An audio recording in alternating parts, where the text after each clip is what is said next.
Hello everyone, welcome to the channel Jyoti Neem online study. आज इस video में हम करने वाले हैं क्लास 10th का जो ज्योग्राफी का चैप्टर है आपका रिसोर्स एंड डेवलपमेंट। सो ये आपका ज्योग्राफी का फर्स्ट चैप्टर है एंड काफ़ी अच्छा इंटरेस्टिंग चैप्टर है। इसमें आप कई सारी चीज़ों के बारे में जानना सीखेंगे, किस तरीके से हम डेवलप करते हैं और ऑल द थिंग्स आप इसमें देखेंगे। सो देखिए, हम स्टार्ट कर रहे हैं चैप्टर को। सबसे पहले जो आपका चैप्टर का नाम क्या है, resource and development. So you can see कि रिसोर्स का मतलब क्या होता है। देखिए, रिसोर्स जो होते हैं हमारे जितने भी हमारे इन्वायरमेंट में थिंग्स अवेलेबल्स होती हैं, जैसे कि आप कह सकते हैं जो भी आपके लैंड है, विंड है, वाटर है, देयर जिसका आप यूज़ कर रहे हो अपनी नीड्स को पूरा करने के लिए, अपनी ज़रूरतों को पूरा करने के लिए, वो all the things are resources. And अगर हम बात करें डेवलपमेंट की, तो देखिए it is very important to develop it, क्योंकि हम ही रिसोर्सेज का यूज़ करते हैं और अगर हम इन्हीं रिसोर्सेज को डेवलप करेंगे तो हमें ही बेनिफिशियल होगा, हमें बेनिफिट जो है वो पहुँचेगा। So this was very important chapter and काफ़ी स्कोरिंग चैप्टर है। इससे कई सारे क्वेश्चंस जो है आपके एग्जाम्स में आ सकते हैं। तो देखिए, आप देख सकते हैं कि जो हमारा रिसोर्स एंड डेवलपमेंट चैप्टर है, इसमें हम रिसोर्सेज के बारे में देखेंगे, हमारे कैसे कैसे रिसोर्सेज होते हैं, रिसोर्सेज के टाइप्स क्या होते हैं और उनको हम कैसे डेवलप कर सकते हैं एंड हमारी इंडस्ट्री में, हमारी कंट्री में किस तरीके से वो डेवलपमेंट लाते हैं। Now let's get started. So resource and development हम देख रहे हैं, यहाँ से स्टार्ट करते हैं ज़रा हम। Can you identify the name of various items used in making life comfortable in our villages and towns? तो देखिए, आप लोगों ने कई सारी चीज़ें आपको पता होंगी, कई सारी आप आइडेंटिफाई करते होंगे, कई सारी चीज़ों को। हमारे बहुत सारे आइटम्स हैं ऐसे जो हमारी डेली लाइफ को कंफर्टेबल बनाते हैं। अगर जैसे सपोज दैट वाटर है, लैंड है, और अगर आपके और भी बहुत सारी थिंग्स हैं जिसकी वजह से आप ज़िंदा हो, जिसकी वजह से आपकी लाइफ कंफर्टेबल है, चाहे वो विलेज हो या फिर कोई भी टाउन हो। List in items and name of the material use in their making. अब हमें किस किस उस चीज़ को बनाने में किस किस चीज़ की ज़रूरत हुई है। सपोज दैट हमारा लैंड है, आप लोगों को पता है लैंड किस चीज़ से बना है, आपको पता है वाटर किस किस चीज़ से बना है, हमारा जो वाटर है H2O से बना है। तो इस तरीके से हमें पता है ना कि कौन कौन सी चीज़ किस किस चीज़ से बनी है। List the item and name the material, उसको बनाने में कौन कौन सा मटीरियल यूज़ हुआ है ना, वो सब चीज़ हमें पता है। Everything available in our environment which can be used to classify to satisfy our needs। तो देखिए क्या है, जितनी भी चीज़ें हमारी इन्वामेंट में अवेलेबल है, देखिए जितनी भी चीज़ें हमारे इन्वामेंट में अवेलेबल है, ठीक है, हमारे यूज्ड जिसको हम करते हैं अपने नीड्स को पूरा करने के लिए, provide its technology accessibility and economic feasible and culturally acceptable can be term as resources. तो देखिए, ये यहाँ पे आपकी रिसोर्सेज की एक बहुत अच्छी सी डेफिनेशन गिवन है। क्या डेफिनेशन है कि एवरीथिंग, जितनी भी चीज़ें आपके इन आर इन्वायरमेंट प्रेजेंट है, विच कैन बी यूज, जिसका हम यूज़ करते हैं क्लासीफाई कर, सेटिस्फाई आर नीड्स करने के, हमारी ज़रूरतों को पूरा करने के लिए। और उसके लिए देखिए किस किस चीज़ की ज़रूरत होती है, उसको डेवलप करने के लिए, उसको यूज़ करने के लिए हमें टेक्नोलॉजी की ज़रूरत होती है। ठीक है, टेक्नोलॉजी जो होती है वो मोस्ट इम्पॉर्टेंट थिंग होती है। अगर हम किसी भी रिसोर्स का यूज़ कर रहे हैं तो ये काफ़ी ज़्यादा इंपॉर्टेंट होता है। ठीक है, नाउ नेक्स्ट है आपका, ये देखिए यहाँ पे आपको एक जो बॉक्स दिखेगा, it is also very important. ये आपको बता रहा है कि ह्यूमन बींग्स होते हैं वो किस तरीके से यूज़ करते हैं। ठीक है, ह्यूमन बींग्स किस तरीके से यूज़ करते हैं इन्वायरमेंट की चीज़ों का। इन्वायरमेंट यानी नेचर जो है हमारा, फिजिकल इन्वायरमेंट हमारा नेचर जो है, उससे हम किस तरीके से उसके साथ इंटरेक्ट करते हैं, उसको यूज़ करते हैं अपनी ज़रूरतों को, नीड्स को पूरा करने के लिए। तो देखिए क्या है, ह्यूमन बींग्स जो हैं वो इंटरेक्ट विद नेचर का यूज़ करते हैं विद दी हेल्प या फिर थ्रो टेक्नोलॉजी। टेक्नोलॉजी देखिए बहुत इंपॉर्टेंट है। अगर सपोज दैट कि हमारे फॉसिल फ्यूल्स हैं, या फिर हमारे फॉसिल फ्यूल्स हो गए, या फिर हमारा कोल वगैरह हो गया, इसका किस चीज़ में कैसे यूज़ होगा, इससे पता लगाने के लिए। अब हमारी सॉइल है, सॉइल से हमें कितने सारे मिनरल्स मिलते हैं, है ना, सॉइल से हम कितने सारे मिनरल्स जो है हमारे लेते हैं हम लोग, लेकिन वो हमें कैसे पता चलेगा कि वो कैसे उसको यूटिलाइज़ करना है, अपनी इन्वायरमेंट में से उसको लेना है, किस तरीके से उसको यूज़ करना है, ये हमें टेक्नोलॉजी से ही पता चलता है। So technology is most important thing, कि आप किस तरीके से नेचर में से चीज़ें निकाल रहे हो, नेचर से चीज़ें यूज़ कर रहे हो, उसके लिए आपको टेक्नोलॉजी चाहिए। सो ह्यूमन बींग्स होते हैं इंटरेक्ट विद नेचर करते हैं थ्रू टेक्नोलॉजी एंड इंस्टीट्यूशन, यानी कि क्रिएट करते हैं, मेक करते हैं इंस्टीट्यूशन फॉर देयर डेवलपमेंट। यही जो मैंने आपको लाइन बोली ये आपकी NCERT में लिखी हुई है, आप लोग देख सकते हैं यहाँ पे आप लोगों की NCERT में ये लिखी हुई है। The process of transformation of the things available in our environment involves an interactive relationship between nature.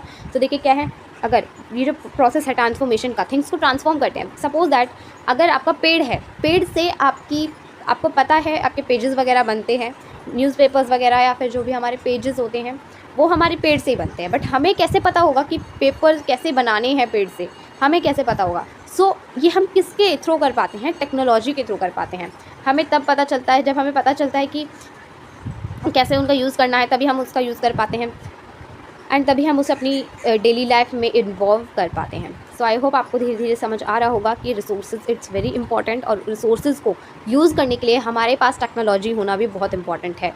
ठीक है, सो जो हमारे रिसोर्सेज हैं, इन्वायरमेंट इन्वॉल्व इंटरेक्टिव रिलेशनशिप होता है टेक्नोलॉजी और इंस्टीट्यूशन के साथ। आप टेक्नोलॉजी से काम कर रहे हैं, इंस्टीट्यूशन है, तो आप बहुत कुछ डेवलप कर सकते हो। Human beings interact with nature, अभी मैंने आपको ये लाइन दिखाई थी, देखिए ये लाइन मैंने अभी आपको दिखाई थी। And it's also very important कि ह्यूमन बींग्स जो है interact with nature through technology and create institution for their economic development. So human beings जो है इंटरेक्ट करते हैं नेचर के साथ, नेचर से चीज़ें यूज़ करते हैं, नेचर से जितने भी आपकी थिंग्स हैं वो हम नेचर से ही प्रोवाइड करते हैं, है ना।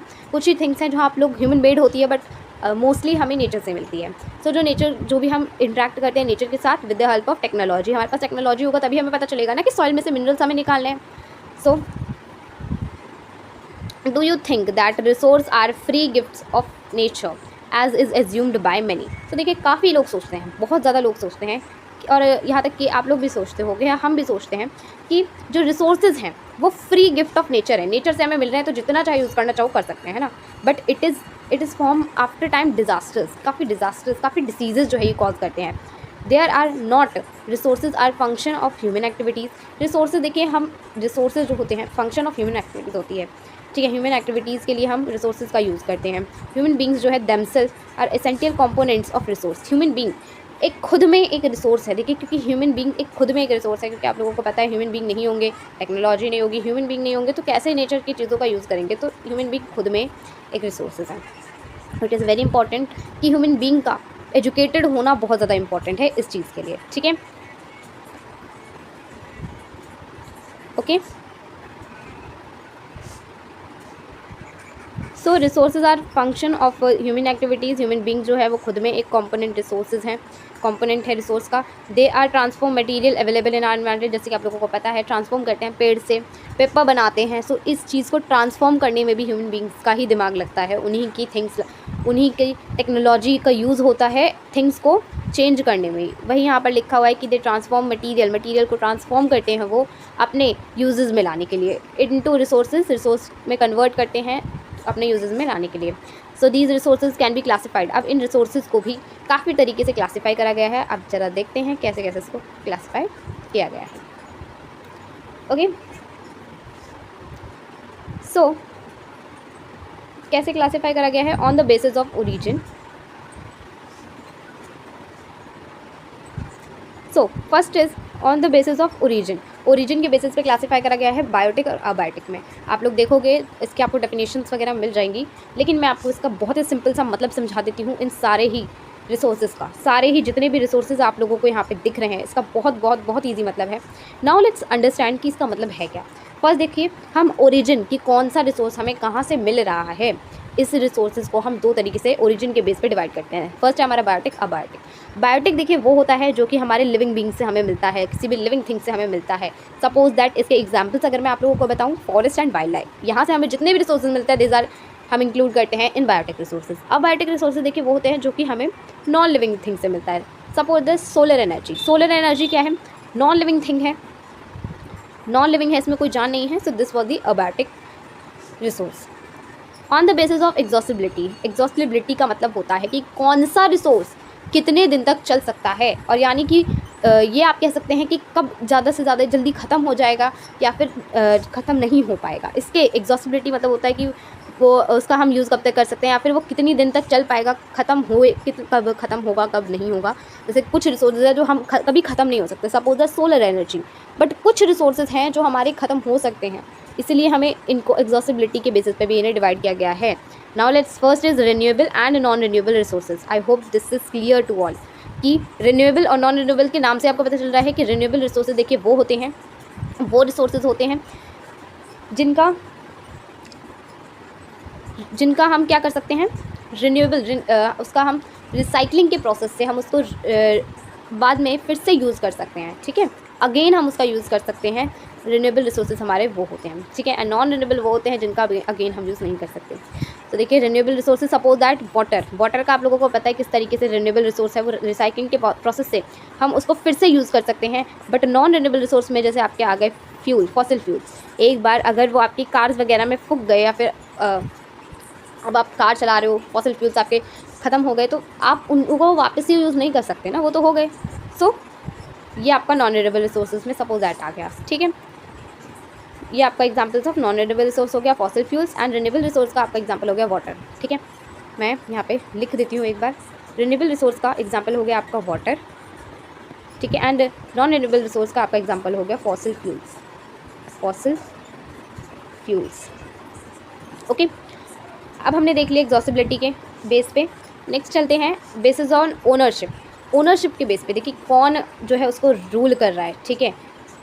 तो रूल आप लोगों को पता है, आपके पास अगर कोई चीज़ होती है तो वो आपकी प्राइवेट चीज़ होती है, कोई और उसको विदाउट परमिशन नहीं यूज़ कर सकता है ना, वो आपकी खुद की चीज़ है। ऐसे ही हमारे जो रिसोर्सेज हैं वो हमें डिवाइड करे गए हैं ओनरशिप के बेस पे। कैसे? First is individual, community and national and international. आपके एग्जाम्पल्स आपको इसको मिल जाएंगे, लेकिन मैं आपको शॉर्ट फॉर्म में ही बता देती हूँ। इंडिविजुअल्स देखिए वो होते हैं, इंडिविजुअल्स को ही हम प्राइवेट भी कहते हैं, प्राइवेट ओन रिसोर्सेज होते हैं आपकी ओनरशिप। प्राइवेट वाले ओन रिसोर्सेज जो होते हैं आपके, उन्हीं को हम इंडिविजुअल रिसोर्सेज कहते हैं। मैं यहाँ पे लिख देती हूँ आपके लिए कि जो आपके प्राइवेट रिसोर्सेज होते हैं, ठीक है, वो आपके आते हैं इंडिविजुअल रिसोर्सेज में, ठीक है, जिस पे आपका खुद का क्या, सपोज दैट आपका घर, आपका बंगला, आपकी गाड़ी, सब क्या है, आपका है। सो ये आपके आ गए इंडिविजुअल्स में। अब नेक्स्ट इज़ कम्युनिटी का, यानी कि पूरी कम्युनिटी जितनी भी आपके सपोज दैट आपकी कम्युनिटी में जितने भी हैं आपके पार्क्स हो गए, ठीक है। सो आपके कम्युनिटी में पार्क्स आ जाते हैं आपके, जैसे पार्क सब यूज़ करते हैं, नेशनल जो आपके पार्क्स होते हैं वो सब यूज़ करते हैं, तो आपकी कम्युनिटी में आ गए। नेशनल एंड इंटरनेशनल, देखिए क्या होते हैं, नेशनल होते हैं हमारे वो होते हैं जिन पे पूरे देश का ही हक होता है, ठीक है, जिन पे पूरे देश का ही हक होता है। सपोज दैट देखिए अगर पूरे देश का हक, जो लैंड है ना, लैंड एक ऐसा रिसोर्स है, पूरे देश का सब पे हक है, ठीक है, कोई भी कहीं भी कैसे भी जा सकता है, मतलब लैंड का यूज़ कर सकता है ना। एंड गवर्नमेंट देखिए, अगर आपका जैसे अगर गवर्नमेंट को कुछ करना है ना, गवर्नमेंट को अगर कुछ बनाना है, सपोज दैट रेलवेज़ वगैरह का कुछ बनाना है या ट्रैक्स वगैरह, और आपका हाउस बीच में आ रहा है, तो उनको वो हटाना ही पड़ता है, ठीक है, एंड उसका उन पे हक है। देन ऑल्सो कि ये आपके नेशनल रिसोर्स वो आते हैं जहाँ पे आपकी पूरे आपका देश का हक होता है। इंटरनेशनल वो होते हैं जैसे कि सपोज दैट आपके, ये आपकी जो आपका मैप है, यहाँ पे इतना ये जो पानी है, it's a international resource, boundary है, इस पर आपका इंटरनेशनली रिसोर्स है, आप इसका यहाँ से आप कहीं से भी इस पानी को यूज़ कर सकते हैं, बिकॉज आपका इंटरनेशनल रिसोर्स है। यहाँ से आप मिनरल्स निकाल सकते हैं, ऑल दोज थिंग्स आप यहाँ से निकाल सकते हैं। आई होप आपको इतना समझ आया होगा। ये आपको छोटी सी एक टेबल भी दे रखी है ताकि आप और अच्छे से अंडरस्टैंड कर सको ना। रिसोर्सेज क्या होते हैं, नेचुरल होते हैं, हमारे ह्यूमन होते हैं। कुछ ऐसे होते हैं जो हमें नेचुरली मिलते हैं, कुछ ऐसे होते हैं जो हमें ह्यूमन मेड होते हैं। तो नेचुरल में हमारे क्या होता है, रिन्यूएबल आ जाते हैं, नॉन रिन्यूएबल आ जाते हैं। रिन्यूएबल हमने देखा जो कि हम रिसाइकिल के प्रोसेस से वापस यूज़ कर सकते हैं। नॉन रिन्यूएबल होते हैं जिनका हम यूज़ नहीं कर सकते। रिन्यूएबल को आगे क्लासीफाई करा गया है कि कंटिन्यूस और फ्लो, विंड वाटर, जैसे कि आपके विंड हो गया, वाटर हो गया, इसका कंटिन्यूसली जो फ्लो करते रहते हैं, ठीक है। एंड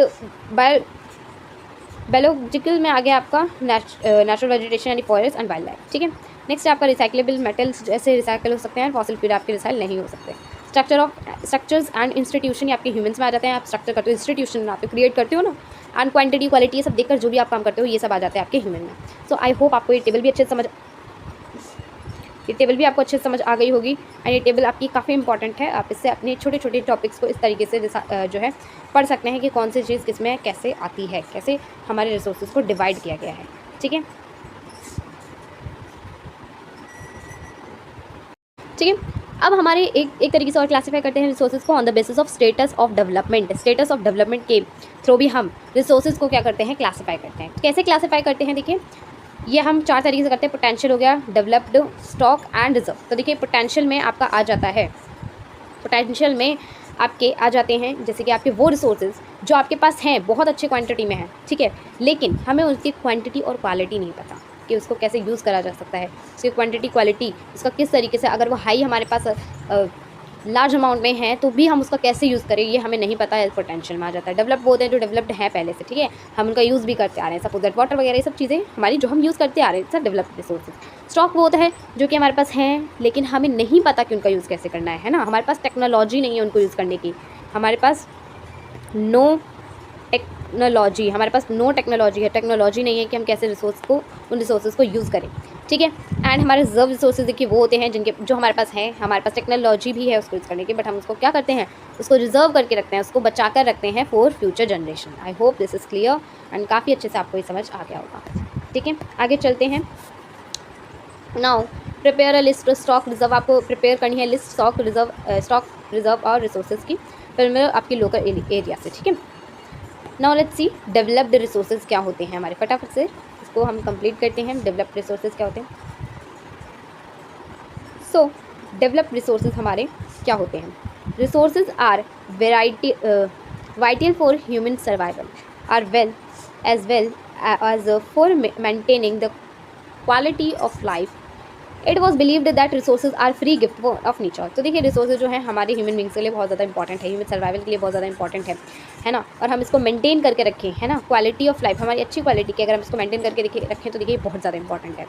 इट वॉज, और आप लोगों को ये भी पता है कि हम कुछ लोग बिलीव करते हैं, फिर हम लोग यही बिलीव करते हैं कि रिसोर्सेज क्या है, फ्री गिफ्ट ऑफ नेचर है, कितना चाहे उतना आप यूज़ कर सकते हो उसका, फ्री गिफ्ट ऑफ नेचर हम मान के चलते हैं अपने रिसोर्सेज को। As a result human beings use them indiscriminately, और इसका रिजल्ट क्या होता है, ह्यूमन बींग्स जो होते हैं वो इनडिस्क्रिमिनेटली यानी कि बेहद यूज़ करते हैं उन रिसोर्सेज का। सपोज दैट वाटर हो गया हमारा, वाटर अगर हमें दिख रहा है कि हमें फ्री मिल रहा है ना, सो हम उसको बेहद यूज़ करते हैं, बेहद यूज़ करते हैं, बहुत ज़्यादा यूज़ करते हैं हम उसका। अगर हमें मिल रहा है लैंड, कि लैंड हमारा आपको पता है बहुत इंपॉर्टेंट रिसोर्स है और लैंड हमारे पास फ्री है, सो हम उसको बहुत ज़्यादा यूज़ करते हैं, ओवर ग्रेजिंग करवाने में एंड ऑल्सो हम थिंग्स में बहुत ज़्यादा यूज़ करते हैं, जिसकी वजह से लैंड डिग्रेडेशन होता है, ठीक है। And this had to lead follow major problems, और उससे क्या क्या प्रॉब्लम हो जाती है, या तो वो प्रॉब्लम्स देख सकते हैं आप लोग यहाँ पे, मैं बता देती हूँ आपको। फर्स्ट प्रॉब्लम होती है depletion of resources for satisfying the greed of few individuals. तो क्या होता है, धीरे धीरे वो रिसोर्स खत्म होने लग जाते हैं, ठीक है, और कुछ ही थोड़े से ही वो बच जाते हैं, यानी कि बहुत ज़्यादा खत्म ही होने लग जाते हैं धीरे धीरे, और हम उनका आगे यूज़ नहीं कर सकते, ऐसे वो खत्म होने लग जाते हैं। Accumulation of resources in few hands, जो एक्यूमुलेशन का मतलब होता है, अगर मैं आप लोगों को बताऊँ तो देखिए एक्यूमुलेशन का मतलब होता है कंसंट्रेशन से आप एक्यूमुलेशन का मतलब समझ सकते हैं, ठीक है। सो एक्यूमुलेशन का मतलब क्या हो गया, कंसंट्रेशन,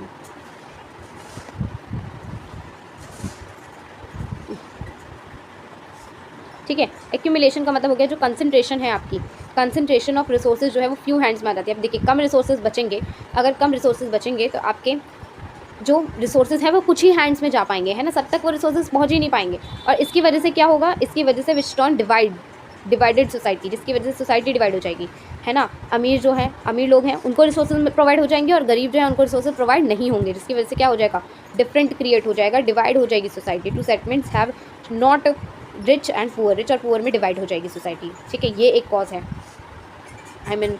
ये आपका एक प्रॉब्लम हो गया। एंड नेक्स्ट थर्ड है आपका indiscriminate explosion of resources had led to global ecological crises such as global warming, ozone layer depletion, and environmental pollution and land degradation. So now let's see what is the third problem.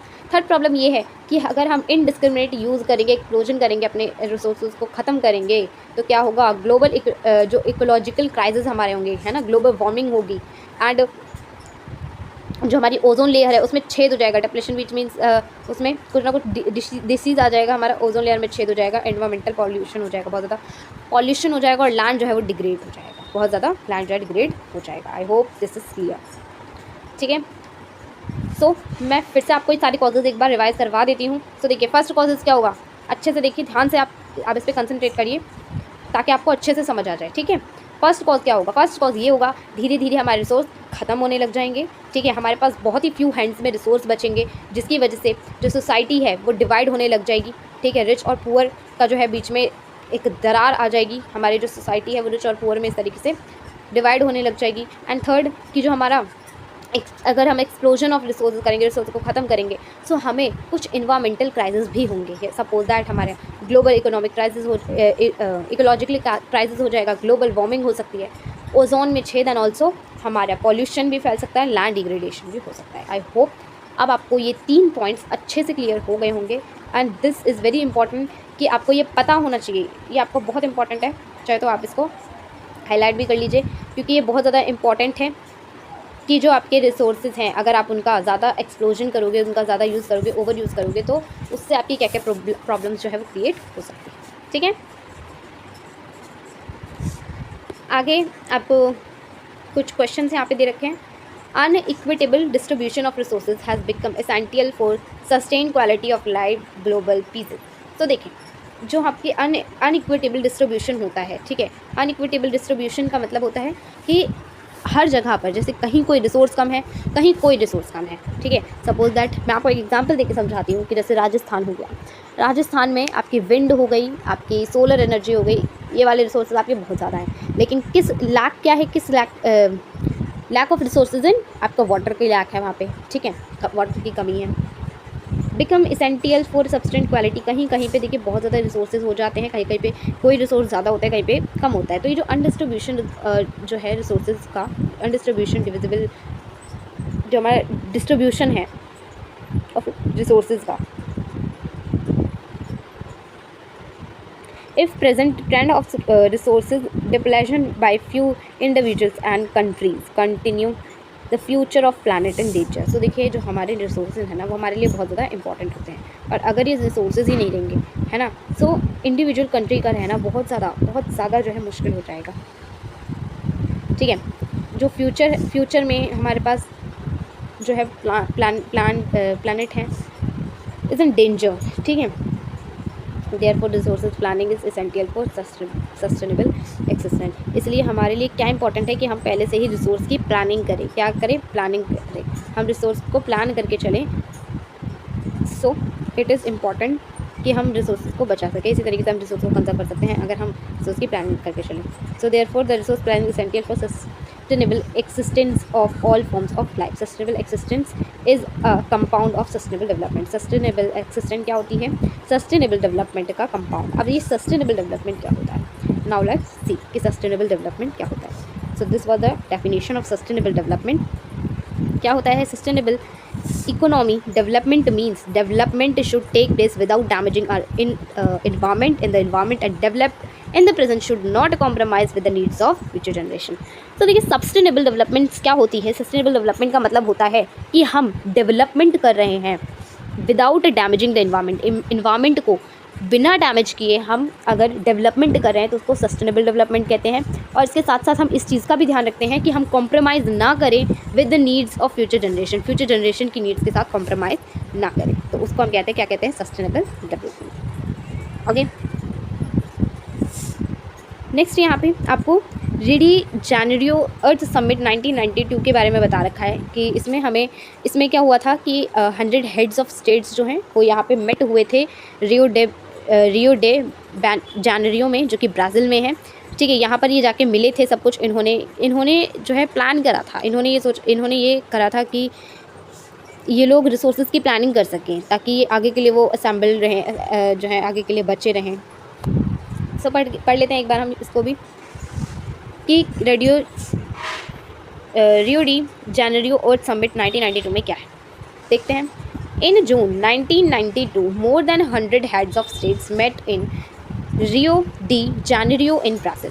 तो देखिए 1992 में, जो कि जून में, मोर than 100 heads से भी ज़्यादा states के जो हैं वो रियो डी जेनेरियो में मिले, जो कि ब्राज़ील में है, for the first international earth summit. किसके लिए मिले, फर्स्ट इंटरनेशनल अर्थ समिट के लिए मिले। The summit was convened for addressing urgent problem of environmental protection. और ये समिट किस लिए थी, इन्वायरमेंटल प्रोटेक्शन के लिए। जो हमारी अर्जेंट प्रॉब्लम्स आ जाती हैं इन्वायरमेंट में, उसको प्रोटेक्शन के लिए ये मीटिंग हुई थी, एंड सोशल इकोनॉमिक डेवलपमेंट के लिए एट ग्लोबल लेवल पे किस तरीके से इन्वायरमेंट को प्रोटेक्ट किया जाए और हमारे जो सोशल इकोनॉमिक डेवलपमेंट है उसको ग्लोबल लेवल पे कैसे किया जाए, इसके लिए ये जो है आपकी मीटिंग हुई थी। ठीक है, now the assembled leaders signed the declaration on global climatic change and biological diversity. The Rio Convention endorsed the Global Forest Principle and adopted Agenda 21 for achieving the sustainable development in 24th century. So देखिए क्या है ये जो आपका agenda था, देखिए क्या है कि जो असेंबल लीडर्स थे इन्होंने साइन करा था एक डिक्लेरेशन ऑन ग्लोबल क्लाइमेटिक। ये चाहते थे कि ये हमारे जो इन्वायरमेंट है इसको प्रोटेक्ट कर सके। So the Rio conservation road the global forest principle and adopted, ताकि और ये इन्होंने साइन करा था एजेंडा 21 को अडॉप्ट करते हुए कि ये जितने भी इन्होंने गोल सेट करे हैं ये 21st सेंचुरी तक इनको पूरा कर लेंगे। ठीक है, सो ये था आपका एजेंडा 21 को आप और अच्छे से पढ़ोगे तो आपको और अच्छे से समझ आ जाएगा। सो ये जो आपका टॉपिक है एजेंडा 21, इसे हम सेकंड पार्ट में क्लियर कर लेंगे, सेकंड पार्ट में पढ़ लेंगे और इसके आगे का भी हम सेकंड पार्ट में पढ़ लेंगे। यहाँ तक आपने जितना भी पढ़ा आप इसको रिवाइज़ कर लेना एक बार और देन आप सेकंड पार्ट की भी वीडियो देख लेना, ताकि आपको इसके आगे का भी बहुत अच्छे से समझ आ जाए। ये चैप्टर आपका बहुत ईजी है, अगर आपको बहुत अच्छे से इसको आप कंसंट्रेशन से आप इसको ध्यान से पढ़ेंगे तो आपके लिए बहुत ईजी है और आपको धीरे धीरे हर चीज़ जो है इसकी क्लियर हो जाएगी। सो आज हमने यहाँ तक देख लिया है, एजेंडा 21 हम देखेंगे। सो ये थी आपकी, ये यहाँ तक आपने चैप्टर देख लिया है, सस्टेनेबल डेवलपमेंट क्या होता है ये सब हमने देख लिया है, कितने टाइप्स के हमारे रिसोर्सेज होते हैं ये सब हमने देख लिया है। सो ये आपका चैप्टर था रिसोर्स एंड डेवलपमेंट।